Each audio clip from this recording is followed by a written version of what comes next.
Hi everyone, it's Kimberly Ashwin here from Autism Oxford. I hope you're well. I am an autism consultant nurse by background and have a specialist interest in PDA. Now today we're going to talk about PDA. So this stands for Pathological Demand Avoidance, or some of our PDA community like us to describe it as a persistent drive for autonomy. Now PDA is quite controversial in the clinical field and we'll talk about that and why that might be in this video today. Now, we hear lots at Autism Oxford around people saying PDA doesn't exist, that PDA is better explained by other things, or even go to the point that we hear some parents say that they've been told PDA is just naughty child syndrome, which is absolutely not the case. Now, pathological demand avoidance, or PDA, is a term used to describe a high level of anxiety that an autistic person will experience, which is related to everyday demands. Now these demands can be what's called external or internal, and we have to kind of unpick these through an assessment. Now PDA is not in the diagnostic manual, so we use the DSM, which is the International Diagnostic Manual, and in there we just talk about autism spectrum condition.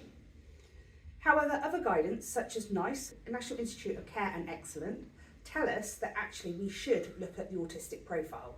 For example, what used to be known as the female presentation, which we now refer to as the internalised presentation, autism and a learning disability, and or savant syndrome. PDA also forms part of that as well, and we have to understand what is driving the demand avoidance the autistic person is potentially experiencing.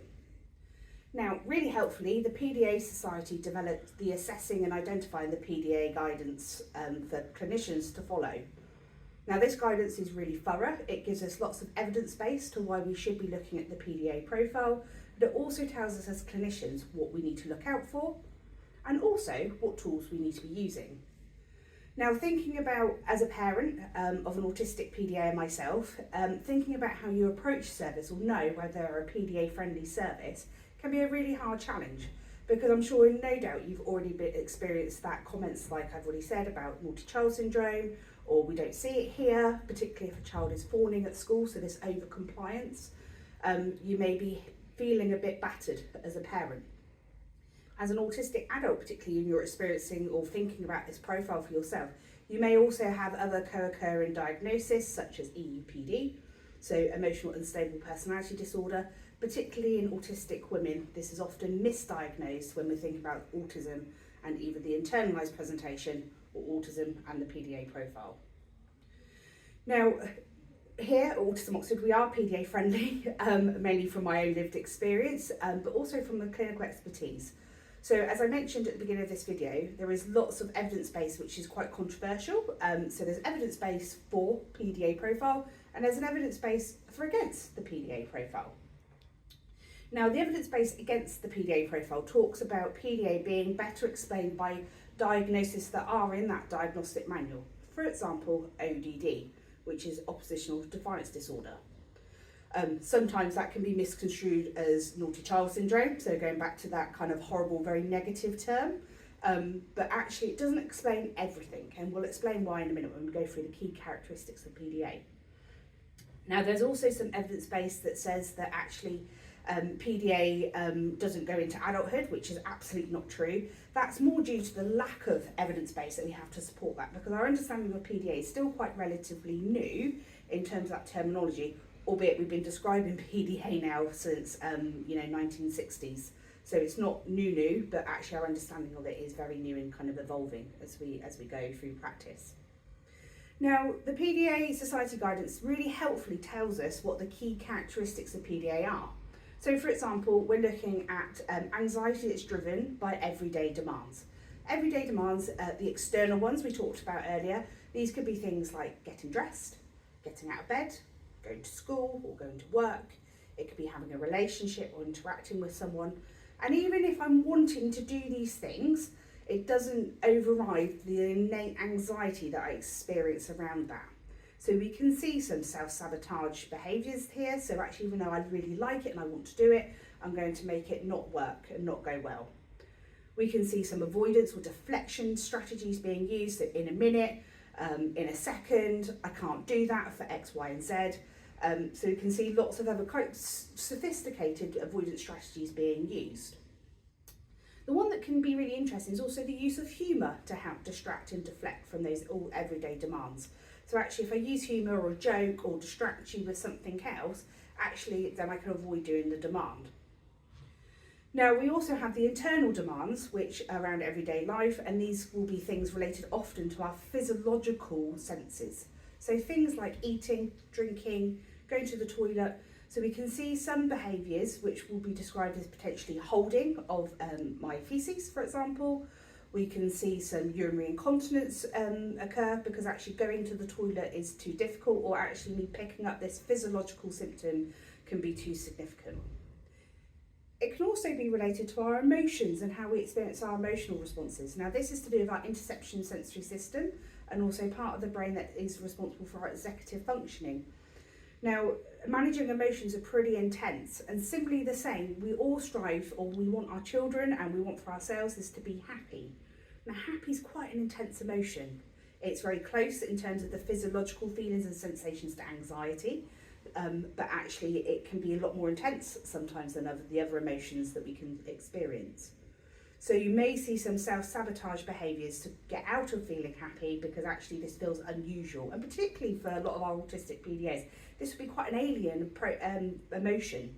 So actually it feels intense, and actually it's something I'm not really familiar with. So we can see actually I'm going to try and get myself back into feeling an emotion that is much more familiar. We can often see also the alexithymia, so this is where I might have difficulties to express my emotions or even understand or recognise my emotions as well. And that in itself can be an internal demand, so we need to be thinking about that. Now, the other key characters that we're looking at is some of the things I've just described. So looking at social strategies that are used to avoid those demands, so the deflection, the distraction, the humour. But we often find that the social strategies are often quite superficial, so they'll only go so far. We can see, as I talked about earlier, fawning or overly compliant. So you might see, for example, some assimilation. And that's a form of camouflaging that we can see within the internalised presentation of our autistic community. Now, when someone's assimilating, they're often mirroring what the other person is doing, or they're picking up other kind of ways of speaking or the ways of doing things that they've picked up from other people and putting it together. And it often can feel quite clunky because the situation and the other nuances in those interactions haven't necessarily been considered. Now we can see this actually trying to appease the other person, but the autistic person is working extremely hard to try and manage that. And this is often then when we can hear parents within children and young people will describe their child being very explosive when they get home. Because actually I spent all day fawning, overly compliant, assimilating, and actually it's just or has to come out at some point or another. Sometimes, particularly as we go through the school years, we can find that that's a lot harder to tolerate for the whole school day. So we can see school avoidance, we can see truanting, we can see actually self-sabotage behaviours, so I might be suspended, and actually we can see that actually some of the overspill may just happen in the classroom, so crying for what appears to be for no reason, but there's loads of reasons behind it, or actually anger outbursts as well. Then we're moving on and looking at other key characteristics. So something that can help us differentiate the difference between ODD, for example, and autistic PDA is we're looking at whether there is a passion or an interest that is intense to one specific person. So we can often see this interest, we know it's within the autistic community as well, but often find it's fixated on a person, or actually the interest is related to something that would be age appropriate typically, or gender appropriate as well. Now for us in the household, that was me for a long while, and that meant that actually my daughter was had the autonomy of saying when I could go out, when I couldn't go out, if I went out without that kind of prior agreement and kind of preparation. Often then my husband would have to spend a lot of time supporting my daughter, who was then quite emotionally dysregulated as a result. Now as she's got older, we don't experience that anymore, but actually when she was younger, that was really important that we gave her that autonomy around me, who was her interest at the time. We also can see some difference here is around an interest around imagination and creative play. Now, one of the myths around autism is that autistic people can't have imagination or creativity, and that is absolutely not true. But we can often find this is also used to help avoid demands. Now we see a lot of autistic PDAs will use things like becoming or adopting personas, for example cats or dogs, because actually there's a lot less demand on me to be interacting with you and expectations from me than it is as an adult. So we can see that lots of them young people, when they'll come home from school and they need to decompress, that actually may adopt one of these personas. Not always, but we can see it. We can also see that lots of use of kind of creative play and imagination is used to reenact what's happened throughout the school day. For example, my daughter came home and would reenact schools and exactly what had happened with her day, and that was her way of processing what had happened and all that anxiety that had been pent up, and it was really important that she had that space to be able to do that. Then we're looking at other kind of things, so we're looking at the emotional responses. So part of this key characteristics is actually we're looking at emotions that can often grow quite rapidly. So we can see that it feels like it's come out of nowhere, like what's happened, but actually for the autistic PDA that's been building up probably for a long time. Or it can feel a bit like a fizzy Coke bottle when it's just, you've done one shake and then it's bursted out. Now these are the key characteristics we'd be looking at through an assessment of PDA. Now, as I mentioned earlier, we don't diagnose PDA, it's not in the diagnostic manual, but it is really important that we understand that autistic profile. So if you already have a diagnosis of autism and you want to understand your autistic profile, here at Autism Oxford we do what's called a profiling assessment, and that's where we look at those key characteristics in great detail. We use that assessing and identifying the PDA profile guidance, so we're using the tools that are recommended within that, and we're making sure we have the multidisciplinary team around that as well. Similarly, the same if you're wanting to think about accessing a diagnosis or kind of identifying the PDA profile. Here at Autism Oxford, as part of our premium offer, we make sure that we are assessing and identifying that profile as well through our autism assessments. Now, lastly, before we finish up today, I just wanted to clarify that actually at the moment, PDA cannot be identified outside of the autism community.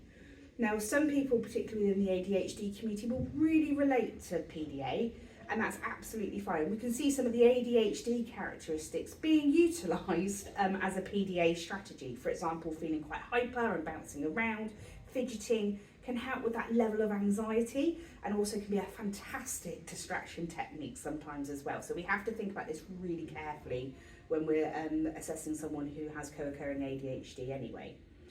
Now, it's not to say that ADHD and PDA will not come hand in hand in the future. We are seeing our understanding of all neurodivergence evolve quite rapidly actually in the last 5 to 10 years. But currently in practice, you cannot identify the PDA profile outside of the autistic community. Now, if you have any questions about what we talked about today, please do feel free to contact us at Autism Oxford. Our team are on hand to answer any questions that you might have. And thank you very much for watching.